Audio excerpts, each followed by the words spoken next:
여러분, 바다 속으로도 길이 있습니다. 우리 눈으로 안 보이지만 바다의 길, 해로라는 것이 있습니다. 그런데 지금부터 한 170년 전만 하더라도 그런 것이 있는 줄을 전혀 몰랐습니다.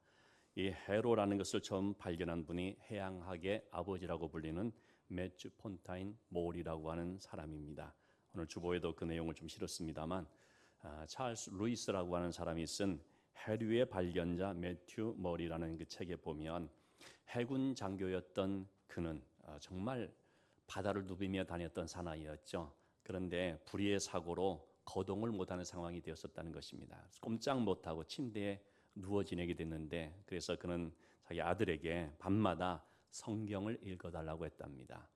어느 날 읽고 있는 성경이 시편 8편이었습니다. 시편 8편에는 8절에 공중의 새와 바다의 물고기와 바닷길에 다니는 거신이다라는 말씀이 나옵니다. 바닷길, 아니 바다에도 길이 있다는 말인가? 바다에 대해서는, 해양에 관하여서는 누구보다도 잘한다고 자부하는 나인데 그런 거는 처음 들어본다라는 것입니다. 그런데 성경이 말하면 그거는 틀림이 없다. 성경이 말하면 사실이다 라고 생각을 했습니다. 그래서 몸이 나으면 내가 이걸 한번 연구해야겠다라고 했습니다. 그리고 그가 이제 구체적으로 바다를 연구하기 시작하게 됐는데요. 주변에서 만류했습니다. 아니 무슨 보이지도 않는 길을 찾는다고 그러냐, 있지도 않는 그것을 무슨 찾는다고 그러냐. 그럴 때마다 그는 아니다, 성경이 말했으니 틀림없다. 여러분, 그는 성경을 하나의 문학적 표현으로 읽은 것이 아닙니다. 많은 사람들이 성경을 보기는 보지만 성경을 그렇게 볼 때가 많이 있지 않습니까?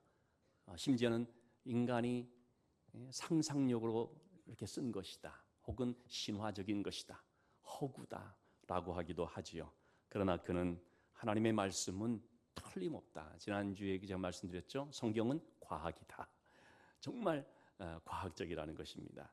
그래서 그는 대서양을 누비면서 바닷물의 온도와 해류, 바람의 흐름에 대해서 광범위한 연구를 하게 됐습니다.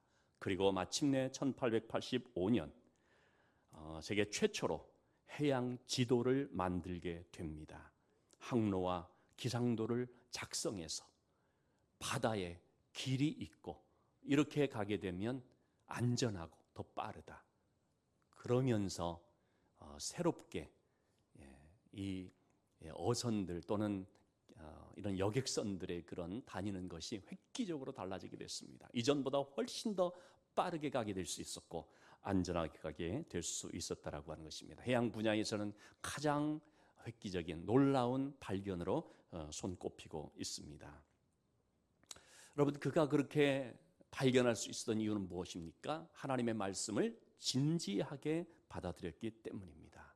여러분, 우리가 하나님의 말씀을 볼 때 이 하나님의 말씀은 살아있는 생명의 말씀, 하나님의 말씀으로 보게 되면 여러분, 하나님의 그 말씀 속에 답이 있습니다. 지혜가 있습니다. 우리의 살 길이 나타납니다. 하나님께서는 우리를 어떻게 인도하시느냐? 말씀으로 인도하십니다. 말씀을 통하여서 우리에게 지시하십니다. 가르치십니다. 깨닫게 하십니다. 또 지혜도 얻게 하십니다. 심지어는 이 말씀을 통하여서 잘 보면서 돈도 버는 사람들이 있습니다. 말씀을 믿고 그대로 했더니 우리가 하나님의 말씀을 건성으로 보지 말고 대충 보지 말고 정말 하나님의 말씀으로 진지하게 보게 될 때에 여러분, 우리는 그 말씀을 통하여 하나님의 은혜를 경험하게 될 줄로 믿습니다. 본문의 말씀은 신명기 32장 모세의 노래라고 일컬어지는 말씀입니다. 모세의 마지막 설교 부분, 그리고 하나님을 찬양하는 그런 노래라고 볼 수가 있겠습니다. 이제 그 백성들은 광야 생활을 마치고 약속의 땅 가나안을 눈앞에 바라보고 있습니다.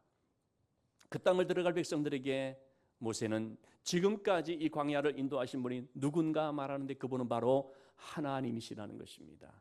그럼 그분이 왜 우리를 이 광야 가운데 함께 하시고 인도하셨느냐? 그 이유는 다름이 아니라 하나님의 분기시기 때문이라는 것입니다. 9절 말씀에 보니까 하나님께서 자기 백성들을 분깃으로 삼았다는 것입니다. 야곱의 자손들인 그 백성들을 택한 기업으로 삼았다라고 하는 것입니다. 분깃이라고 하는 말은 지분, 어떤 할당량, 몫이라고 하는 뜻입니다.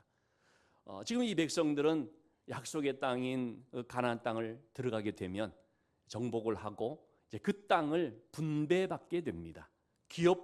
지파별로 그 기업을 할당을 받게 되는데 그게 바로 자기들 지파의 분깃, 몫이라고 할 수가 있습니다.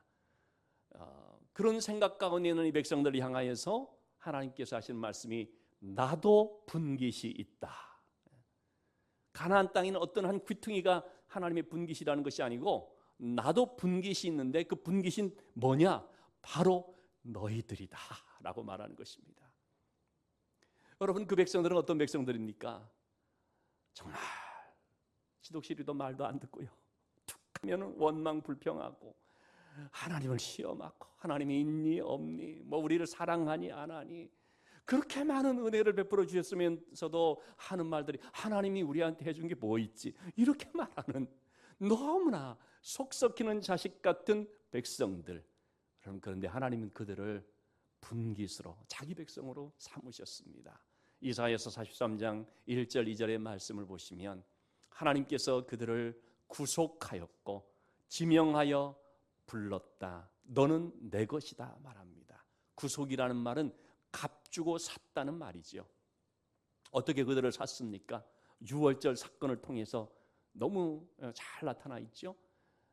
그들도 그 애굽 땅에서 다 심판받을 수밖에 없는 사람들이죠. 그런데 하나님은 특별히 이 백성들을 위해서 양의 피값으로 그들을 심판에서 건져내 주셨습니다. 피값으로 그들을 구속하였습니다. 그리고 그냥 이렇게 하다가 어쩌다가 얻어 걸린 그런 백성들이 아니라 지명하여 불렀나니, 콕 집어서 지명해서 불렀다라는 것입니다. 너는 내 것이다. 자, 이렇게 하나님께서 그들을 자신의 분깃으로 삼으시기 때문에, 그래서 하나님은 어떻게 해주시는 것입니까? 물 가운데로 지날 때에도, 불 가운데로 지날 때도 내가 너와 함께 할 것이다. 하나님은 정말로 그 백성들을 그 힘든 광야의 여정 속에서 함께 해주셨습니다. 어떻게 함께 해주셨는가? 그 두 가지 내용을 좀 보고자 합니다. 하나님이 함께 해주신 방법, 하나님이 어떻게 함께 해주셨는지 10절 말씀에 황무지, 짐승이 부르짖는 광야, 그 가운데서 네 가지의 동사를 쓰고 있습니다. 만나 주셨고요, 호위하셨고요, 보호하셨고요, 지키셨다는 것입니다. 여러분, 우리말 성경으로 보면은 다 이게 같은 뜻이고 그 말이 그 말 같은데 뭘 이렇게 반복하고 있나 싶은데 그렇지가 않습니다. 각각 다른 뜻입니다. 먼저 만나 주셨다라고 했는데, 만나다라고 하는 말 히브리어는 마차라는 말인데요, 찾아내다, 발견하다라고 하는 뜻입니다. 마침내 찾아서 발견해서 그래서 만나게 된 것입니다. 어디서 그랬습니까? 황무지에서, 짐승이 부르짖는 무서운 광야, 지난 시간에 우리가 본 것처럼 그 크고 두려운 광야, 거기에서 하나님께서 그들을 찾아내시고 발견하시고 만나 주셨다라는 것입니다.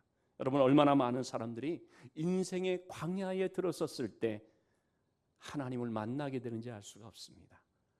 그 광야 속에 있는 한 사람 한 사람을 하나님이 찾아내 주셔서, 찾아오셔서 만나 주시는지 알 수가 없습니다. 요즘 우리 금요 심야 기도회 때 간증 영상들을 좀 보고 있습니다. 엊그제 우리 금요 심야 기도회 때 최려나 자매라고 하는 젊은 한 성도의 간증을 같이 나누었습니다. 중국에서 태어났습니다. 11살 때 새로 입주한 집에서 엄마와 같이 아침에 눈을 떠서 가스불에 불을 붙이는데 아마도 그 가스 연결이 잘 안 되었던 것 같아요. 가스가 새고 있었는데 엄마가 비염으로 냄새를 맡지 못하는 그런 가운데 있었던 것이죠. 불을 켜는 순간 쾅 하고 터졌습니다. 가스 족발 사고, 엄마는 불구덩이 속에서 이 아이를 안고 나왔고, 그리고 3일 후에 죽었다고 합니다. 그는 그 사실을 몰랐죠. 그때부터 힘든 투병 생활이 시작됐습니다. 전신 95%의 3도 화상, 큰 수술만 40번을 넘게 감당을 하면서 순간순간 정말 참기 어려운 그 고통, 그 어린 나이에 그러면서 쭉 지내오게 됐는데, 그런데 한인교회 장로님께서 소식을 듣고 그에게 복음을 전해줬습니다. 그러면서 그가 하나님이 누구신지를 알게 됐고 하나님을 의지하고 하나님의 은혜 가운데 인도함 받는 삶이 됐습니다. 지금은 하루하루 살아가는 것이 정말 기적이다라고 하는 고백을 합니다. 여러분, 그가 언제 하나님을 만났습니까? 인생의 광야 속에 있을 때, 그 어리고 그 초라한 인생을 하나님이 찾아내시고 발견하셔서 그를 만나 주셨습니다. 여러분, 그것은 우리 모두에게도 다 마찬가지입니다. 하나님이 만나 주시는 것입니다. 두 번째 나오는 동사는 호위하심이라고 하는 말입니다. 이 호위하다라는 말은 사바브라고 하는 히브리어인데, 사바브라는 말은 주위를 둘러서 에워싸고 그 주위를 이렇게 둘러싼 것을 말합니다. 단순히 그냥 옆에서 막아준다는 차원이 아니고 에워싼다는 것입니다. 내 삶을 에워싸는 하나님의 은혜. 우리가 찬양을 했습니다만, 에워싸면은 어떻게 됩니까? 누가 건들지도 못합니다. 요한복음 요한 1서 5장 18절 말씀에 하나님이 우리를 이렇게 에워싸기 때문에 악한 자가 만지지도 못하는 것입니다. 이것이 바로 에워싸다, 즉 호위하다라는 말입니다. 세 번째 동사인 보호하심이다라는 말은 빈이라고 하는 히브리어 단어인데요. 빈이라고 하는 말은 단순히 그냥 이렇게 보호하는 그런 것이 아니고요, 구별하다, 띄어놓다라는 뜻입니다. 여러분, 부모들이 이 자녀들을 성장할 때에 어떻게 합니까?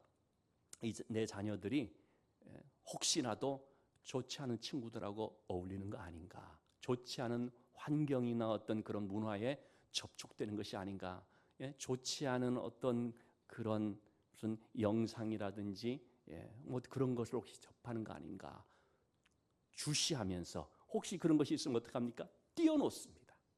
이게 바로 보호하다라는 뜻입니다. 악한 것으로부터 우리를 띄어놓는, 잘못된 것으로부터 우리를 띄어놓는, 혹시라도 우리가 손상될 만한 어떤 것이 있으면 그것으로부터 우리를 분리시키는, 이게 바로 하나님의 보호하심이라는 것입니다. 그리고 마지막 네 번째, 하나님이 함께 하시는 은혜, 눈동자같이 지켜주셨다라고 했습니다.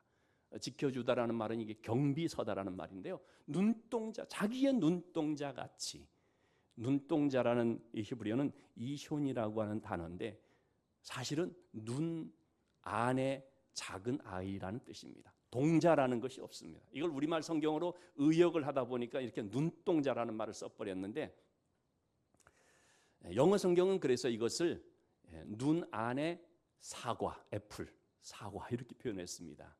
눈 안에 소중한 것을 담아놓는 것을 뜻하는 것입니다. 여러분, 눈 안에 작은 아이라는 게 뭐겠습니까?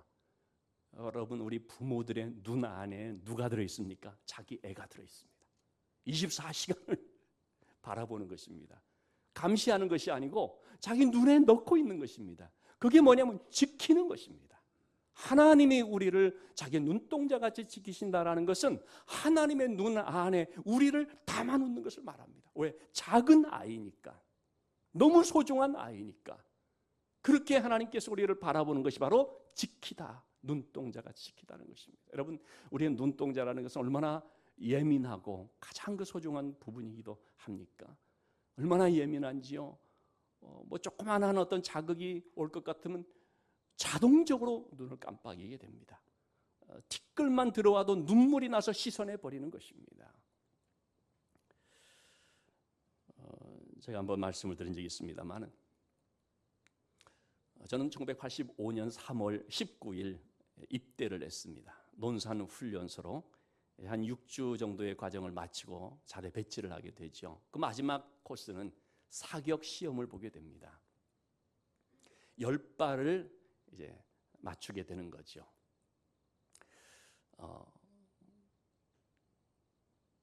저는 연습도 잘 했기 때문에 이거 다 잘 맞춰야겠다 생각을 하고 사로 사격을 한 대로 이제 올라가게 되죠.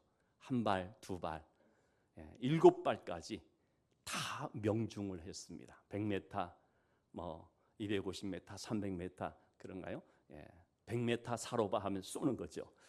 7발까지 딱 쏘는데 남은 3발을 놓고 욕심이 생기는 거예요. 아, 이거 조금만 하면 내가 퍼펙트하게 다 되겠다 싶은 거예요. 8발째를 딱 쏠려는데 저도 모르게 그만 힘이 들어가서 그런지 눈을 총구에 더 바짝 붙였습니다.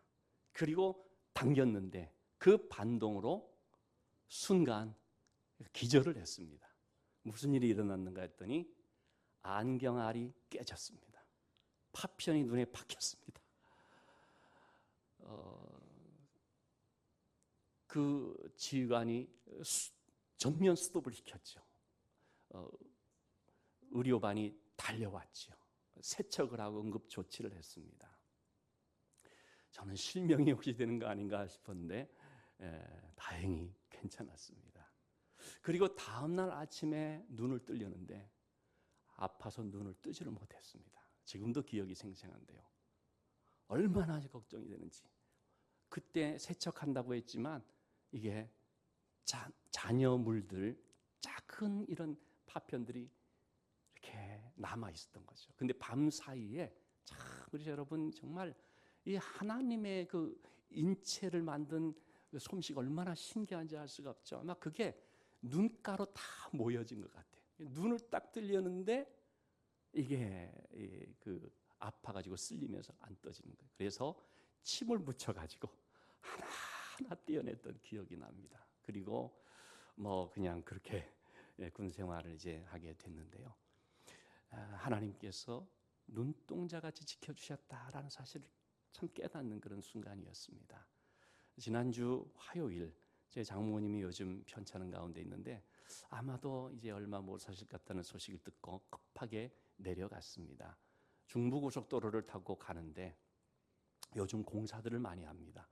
터널을 들어서는 순간 공사 관계에서 터널 안에 1, 2차선, 양차선이 꽉 막혀 있어서 저 앞쪽에 비상등 켜진 상태에서 앞에 큰 트럭이 서 있었습니다. 제가 2차선 도로를 가고 있었는데요. 바로 벽이죠. 벽 옆에 가면서 저도 멈춰 섰습니다. 그런데 뒤따르는 나중에 봤더니 큰 트럭이었습니다. 졸았는지 그냥 들어온 것입니다. 저는 그걸 잘 몰랐죠. 언제 알았냐면 얘가 그냥 들어왔으면 저를 밀고 들어오는 건데 자기도 이거 어쩌지를 못하니까 옆으로 틀었는데 저는 이 터널 안에 갓길이 있다는 거는 생각도 갓길이 없거든요. 그런데 어떻게 그런 공간이 생겼는지 제 옆으로 그 트럭이 딱 섰습니다. 제가 옆을 보면서 가슴을 쓸어 내렸습니다. 그리고 그 다음부터 터널을 지나면서 봤는데요. 아무리 봐도 갓길이 없습니다. 어떻게 거기 섰는지 제가 미스테리입니다. 근데 어쨌든 여러분 하나님께서는 여러분 이처럼요. 순간순간 우리를 지켜주시기 때문에 오늘 여기까지 우리가 있게 되는 줄로 믿습니다. 하나님이 지켜주시는데 왜 지켜주십니까? 자기의 분기시기 때문에. 자, 그런데 하나님은 이렇게 우리를 지켜주시고 함께 하시면서 동행해 주시는데 그런데 무조건 모든 것 그냥 다 감싸주기만 하고 그냥 보호만 해주시고 그렇지를 않습니다. 어떻게 또 함께 해주시느냐? 우리를 훈련시키십니다. 왜냐하면 마냥 감싸주기만 하면 어떻게 됩니까? 늘 어린아이, 성장할 줄 모르고 응성만 부리고 스스로 뭐 할 줄 모르는 어린아이에 머물러 버리기 때문에 훈련을 시킵니다. 어떻게 훈련시켜요? 독수리가 새끼를 훈련시키듯이. 독수리는 바람의 흐름에 날개를 맞추어서 그 기류에 딱 편성을 해서 그래서 날아오른다라고 합니다. 물론 독수리의 날개가 뭐 힘이 있고 다른 것보다 좀 크기도 하겠지만은 사실은 여러분 그 날개가 무슨 바람을 뚫고 갈 수가 있겠습니까? 그 흐름을 알고 거기에 맞추는 능력 때문에 그렇다는 것입니다. 그래서 기류가 심한 높은 하늘도 독수리는 날아오른다는 것입니다. 그러면 여러분, 독수리가 어떻게 그렇게 할 수 있는 능력이 있게 됐습니까? 태어나서 저절로 그렇게 되는 것입니까? 여러분, 저절로 되는 거 하나도 없습니다. 훈련 때문입니다. 자, 오늘 11절 말씀에 나오는 것처럼 어미 독수리가 새끼들을 훈련시키는데 어떻게 훈련시키느냐? 첫째, 보금자리를 어지럽게 합니다. 먼저 그들이 편안하게 주는 대로 잘 받아먹었던 그 보금자리에 있다가 나와야 되는 시점이 있는 것입니다. 독수리는 보통 한 4, 5개월까지는 그 새끼로서 어미 독수리가 물어다 주는 걸 먹다가 한 4, 5개월 이후부터 나온다라는 얘기를 하는데요. 어쨌든 때가 되면 그 보금자리를 나와야 되는 것입니다. 어미 독수리는 얘들이 나올 수 그냥 있으면 안 나오니까, 말해도 안 나오니까 어떻게 하면 보금자리를 어지럽게 만들어 버리는 것입니다. 여러분, 우리의 삶도 마찬가지입니다. 우리가 그 안락한 안주하고 있던 곳에서 나와야지. 그렇지 않으면 날 수가 없습니다. 독수리인데도 마냥 얻어먹는 삶만 살게 되는, 나이가 들어가면서도 보금자리에만 머물러 버리는 그런 그냥 성인 아이 같은, 영적 마마보이 같은 그런 삶이 되어버리는 것입니다. 그래서 때가 되면 나오게 하는 것입니다. 하나님도 우리를 안주의 자리에 있지 않도록 우리를 자꾸 나오게 자극을 하십니다. 우리가 안 나오면은 다른 방법을 써서라도 나올 수밖에 없게끔 우리의 자리를 흐트러뜨릴 때가 있습니다. 초대교회 예루살렘 교회는 너무나 은혜로운 교회였죠. 분위기 좋았을 것입니다. 그런데 그들은 여기가 좋사오니 이대로가 좋사오니 하는 그런 분위기였던 것 같아요.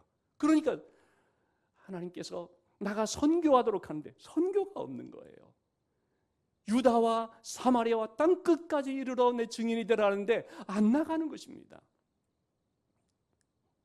그때 큰 핍박이 일어나죠. 스데반의 순교와 함께 박해로 인하여서 있을 수가 없게 되죠. 그래서 흩어지게 됩니다. 나갈 수밖에 없게 됩니다. 예루살렘 교회라고 하는 이 보금자리, 이 둥지를 나가야 되는 것입니다. 그러면서 어떻게 됐습니까? 가는 곳마다 복음을 전하게 됩니다. 이방인들을 복음 전하게 됩니다. 교회들을 세우게 됩니다. 예루살렘 교회 하나 있던 것이 여러 군데로 흩어지면서 수십 개의 교회, 수백 개의 교회로 점점 더 확산이 되게 되는 것이죠. 하나님께서 그들을 어지럽히자 그들이 날기 시작하게 되는 것입니다. 자, 그리고 또 11절 말씀에 이 어미 독수리는 어떻게 합니까? 자기 새끼 위에 넙을 거립니다. 그들에게 시범을 보이는 것입니다. 일종의 시위와 같은 것입니다. 너희들 이렇게 날아야 된다. 이게 바로 진짜 독수리의 모습이다. 안 나오면 쳐들어간다. 그러니 빨리 나와서 날아라. 그런 하나의 이런 시범을 보이는 것입니다. 그런 다음에 이 새끼들을 들쳐업고 높은 데로 가서 떨어뜨리는 것이죠. 낙하 훈련을 시키는 것입니다. 여러분, 우리가 참 낙하선은 안 타봤지만 타는 그 모습들을 보면 어떻습니까? 처음에는 떨어지는데 그 다음에 펴지면서 날잖아요. 이 독수리들을 새끼 독수리들을 그렇게 훈련을 시키는 거죠. 처음에는 그냥 수직 낙하하겠죠. 그러면은 가서 날개로 다시 받아서 그리고 다시 위에서 또 떨어뜨리고 그런 과정 속에 조금씩 날개를 펴고 날개를 바람에 맞추는 그런 방법을 터득하게 되고 그러면서 더 힘있게 날게 되고 오래 날게 되고 마침내 폭풍우를 뚫고 날 수 있을 정도까지 아주 이런 능력 있는 독수리가 되는 것이죠. 그런데 여러분, 그럴 때 이 어미 독수리가 새끼 독수리를 그냥 네가 알아서 훈련해라라고 지켜보고 또 그냥 관찰하고 그러지 않지요. 같이 하는 것입니다. 같이 올라가서 같이 내려오고 같이 붙잡고. 왜 그렇습니까? 돕기 위해서 그런 것입니다. 여러분, 요즘 우리 손흥민 선수가 대단한 활약을 합니다. 아시는 것처럼 얼마 전에는 80m 드리블로 골을 넣었는데 저도 그 영상을 봤습니다만, 야, 이게 한국 선수인가? 메시가 아닌가? 하여튼 그럴 정도로 대단한 센세이션을 일으키고 있습니다. 손흥민 선수의 이런 성장 과정에는 아버지가 있다고 하지 않습니까? 그 아버지가 이 손흥민 선수를 어려서부터 혹독하게 훈련시킨 걸로 유명합니다. 오죽하면은 친아버지 아니지 않느냐, 그런 오해와 또는 비난을 살 정도로까지 그렇게 강하게 훈련시켰다고 합니다. 제가 우연히 어떤 퀴즈 프로에서 이런 문제가 나온 걸 봤습니다. 손흥민 선수 아버지는 어려서 손흥민 선수와 똑같이 운동을 했다고 하는데 왜 똑같이 운동을 했을까? 그런 이제 문제였습니다. 똑같이 훈련했다 그래요. 왜 그랬는가? 자신의 몸을 임상 실험으로 하기 위해서 그랬다는 것입니다. 똑같이 훈련하면서 이럴 때 어디가 아픈가? 이럴 때 어디가 불편한가? 그래가지고 그 부분을 이 손흥민 선수의 마사지를 해주고 또 그거를 보완해주고 그랬다라는 거예요. 대단한 아버지죠. 너 혼자 해라가 아니고 이 프로그램 따라 하라는 것이 아니고 같이 하는 거예요. 그래서 설날 때도 여전히 드리블 훈련하고, 그러니까 세계적인 선수가 된 거죠. 독수리의 훈련이었던 것입니다. 손흥민 선수의 그 형이 이런 얘기를 했어요. 자기도 이제 동생과 똑같은 축구 선수로 훈련을 받았는데 자기는 아버지와 충돌하고 그리고 거부해 버렸다라는 거예요. 동생은 다 받아들이더라는 거예요. 여러분, 훈련이 그런 것입니다. 받아들이면 그게 자기 실력이 됩니다. 거부하면 성장 못하는 것이죠. 하나님의 훈련도 마찬가지입니다. 사람에 따라서 하나님의 훈련의 강도가 조금 다를 수가 있죠. 아브라함에게는 너의 독자 이삭을 바쳐라. 어떤 분들은 하나님이 나한테 그렇게 하면 나 하나님 안 믿지. 여러분, 그런 사람은 하나님 그렇게 안 하니까요, 걱정하시지 말고 그냥 내 수준에 맞게 하나님 하신다. 다 하나님께서 눈치코치가 있지요. 교회도 안 나와버릴 것 같으면 아예 안 합니다. 그러나 여러분, 그걸 감당하면 어떻게 됩니까? 아브라함 같은 믿음이 되는 것입니다. 감당하면 그 가운데 하나님께서 예비하신 여호와 이레의 놀라운 역사를 체험하는 것입니다. 아, 이런 것이 있었구나. 믿음의 신비가 있었구나. 훈련을 감당할 때 그게 내 실력이 되고 그것이 내 영적 자양분이 된다는 것을 우리가 알아야 되는 것입니다. 하나님께서는 우리로 하여금 독수리 날개로 이 세상을 나는 자가 되기를 원하십니다. 그저 이 땅에 떨어진 것만 쳐다보면서 그것만 쪼아 먹으면서 사는 시시한 인생이 아니라 하늘을 날면서 어떤 시련도 뚫고 이겨나갈 수 있고 올라갈 수 있는 그런 비상하는 신앙이 되기를 원하신다는 것입니다. 하나님은 우리를 온실 속 화초로 그냥 두시지 않습니다.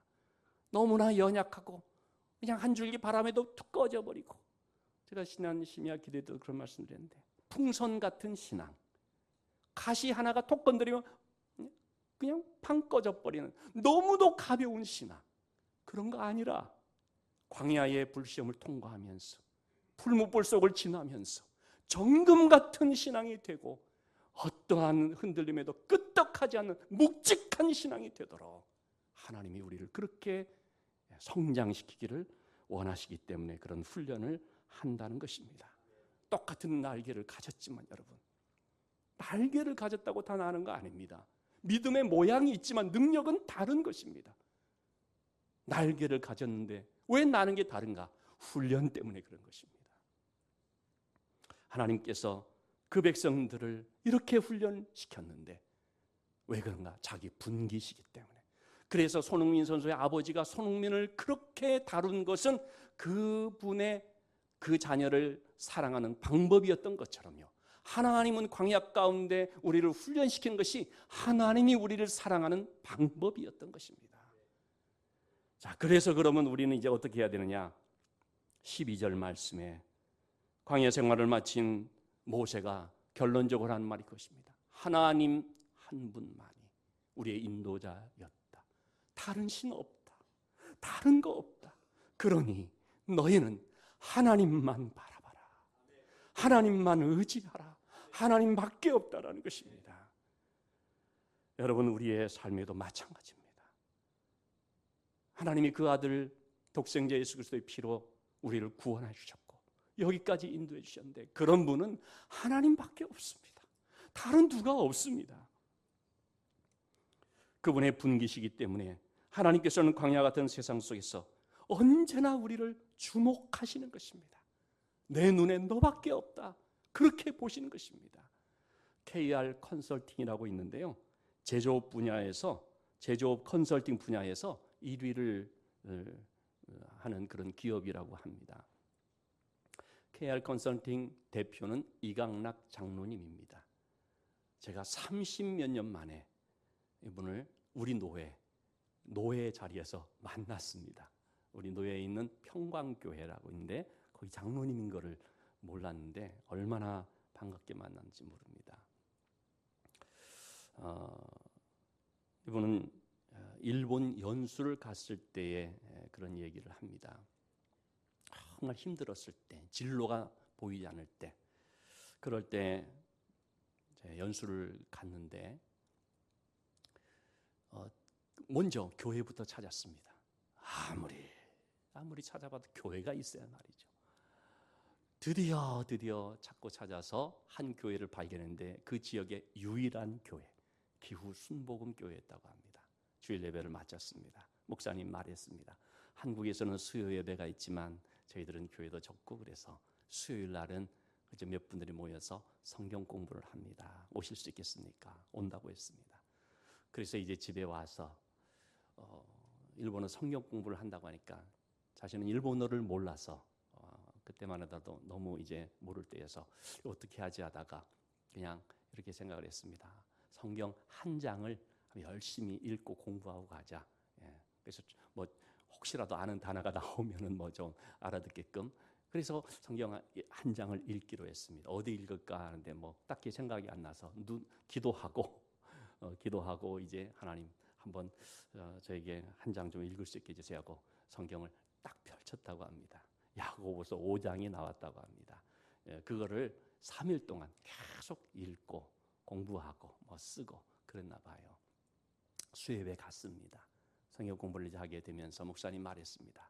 자, 오늘은 순서에 따라 야고보서 5장을 공부하겠습니다.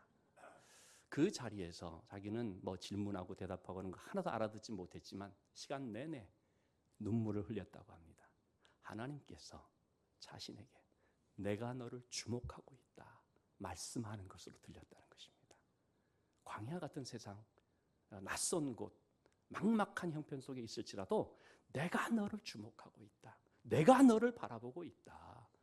그런 어떤 생각이 그로 하여금 이제 내 모든 앞의 삶은 하나님이 맡아주시는구나 하는 큰 확신과 위로를 받게 되었다는 것입니다. 이번 주 금요 심야 기도회 때 간증을 좀 같이 보고자 합니다.